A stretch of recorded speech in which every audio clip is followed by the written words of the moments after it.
రాష్ట్రంలో చంద్రబాబు నాయుడు గారి ప్రభుత్వం చేస్తున్న సంక్షేమ కార్యక్రమాలు ఇంటింటికి అందుతున్న విధానం చాలా సంతోషాన్ని కలగజేస్తూ ఉంది.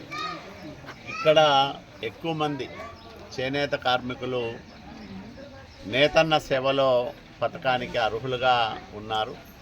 వీళ్లకు 25,000 రూపాయలు మొన్ననే మంజూరు చేయడం జరిగింది.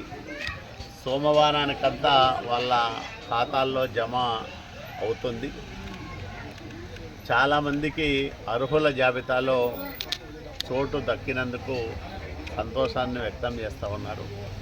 పేదవాడికి కడుపు నిండా తిండి పెడుతున్న ప్రభుత్వం, అట్లాగే పెన్షన్ల రూపంలో ప్రతి నెల 4,000 నుంచి 15,000 రూపాయలు ఇస్తున్న ప్రభుత్వం, ఉచితంగా 3 గ్యాస్ సిలిండర్లు ఏడాదికి అందజేస్తున్న ప్రభుత్వం, ఇవే కాకుండా ఈరోజు నేతన్న సేవలో పథకం కింద ఇస్తున్న సహాయం కానీ, అట్లాగే ఇక్కడ మాకు 3 పిల్లలు ఉన్నారు, 3కి తల్లికి వందనం పడింది. ఇప్పుడు ఇందాక ఒక ఆమెకు భర్త లేరు, 4 పిల్లలు ఉన్నారు, 4 పిల్లలు స్కూల్కి పోతూ ఉన్నారు, 4కి తల్లికి వందనం డబ్బులు వచ్చాయి.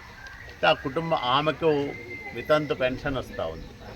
ఆ కుటుంబానికి ఒక రకంగా ఆర్థిక భరోసా ఇస్తున్న గొప్ప నాయకుడు చంద్రబాబు నాయుడు గారు.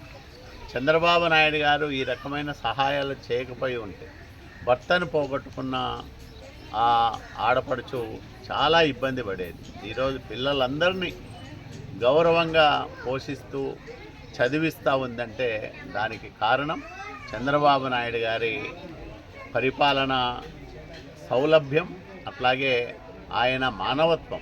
ఇంత పెద్ద మొత్తాల్లో పేదలకు ఆర్థిక సహాయం అందిస్తూ వాళ్ళ జీవితాల్లో కొత్త వెలుగులు నింపుతూ ఉన్నాడు. అందుకనే ప్రతి పేదవాడి గుండెలోనూ చంద్రబాబు నాయుడు చిరస్థాయిగా ఉంటారు. ఆయన 15 సంవత్సరాలు కనీసం ముఖ్యమంత్రిగా ఈ రాష్ట్రానికి ఉండాలనేదే అందరి ధ్యేయం, లక్ష్యం.